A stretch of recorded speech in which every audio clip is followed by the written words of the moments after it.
When I opened my eyes in the hospital, the first thing I felt wasn't the light or someone's voice beside me. It was pain.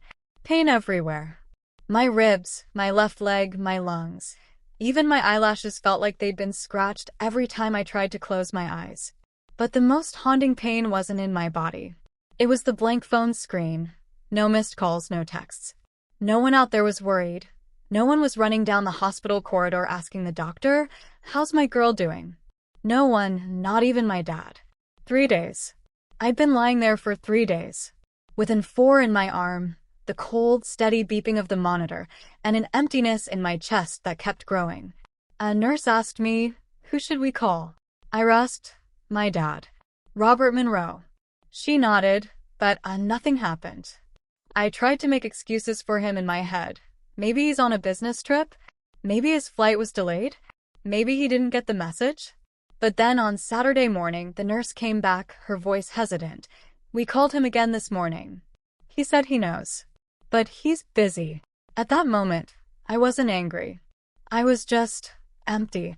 It's strange how a girl who thought she was used to disappointment could still be shocked by being forgotten again.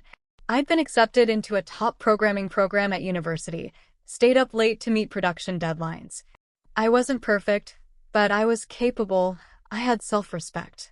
Yet here I was, with broken bones and bruises, still just a shadow, and for the first time I realized I might have died once, but the feeling of being treated like I didn't exist by my family, it was colder than the marble in a morgue. Worse still, deep down, I'd always believed that if something happened to me, at least my dad would show up. But he didn't. And when he did, it was to ask for money. I didn't know what I'd do yet. But from that moment, something in me shifted, like a small crack in a windshield that I knew would eventually shatter. On the morning of the 4th day, after the nurse changed my bandages, I heard the soft tap of leather shoes in the hallway. For some reason, my heart raced.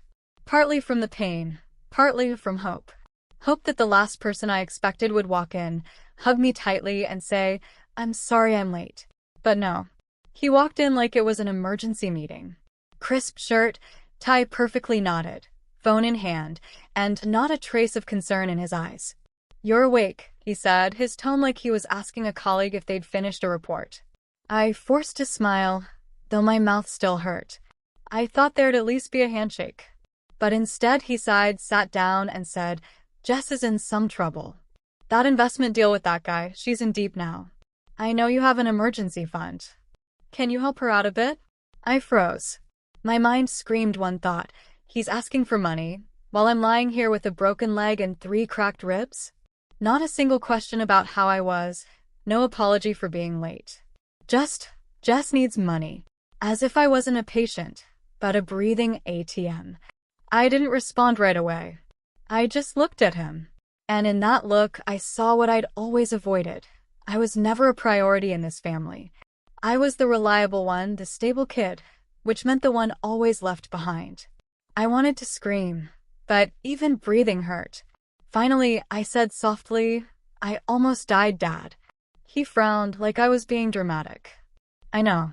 But you're still alive, and Jess," he kept going. I cut him off, my voice cold as stone. "I'm not a backup fund for her mistakes.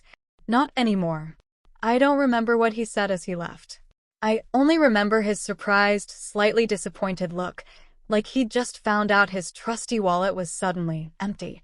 But I was no longer the daughter who always gave up her share for others. That accident didn't just break my leg. It shattered the illusion that I was loved. And that was the most painful break of all.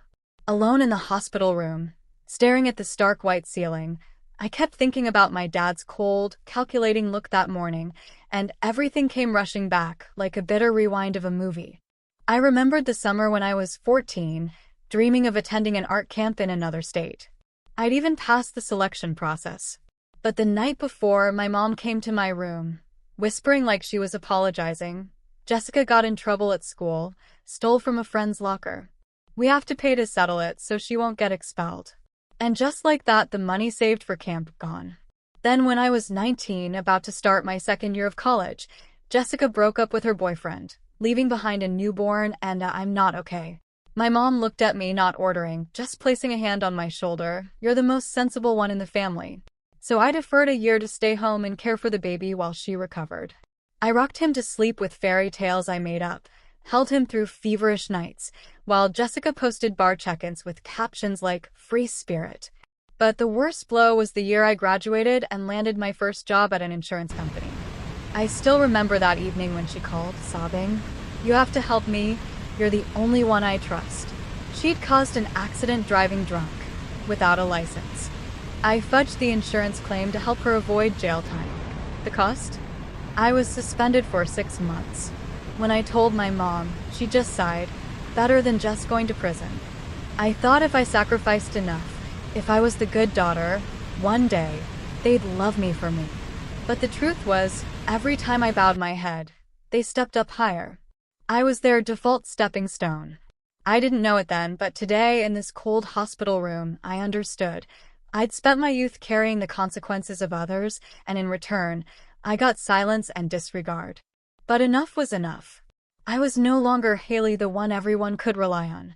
I was Haley, about to show the world how capable I am, not to be loved, but to prove I could stand on my own and walk away without looking back. That afternoon, as I signed my discharge papers, my dad came back.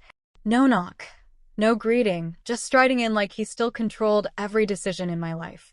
He stood at the foot of my bed, his eyes cold as stone, and sighed like he was the one hurt.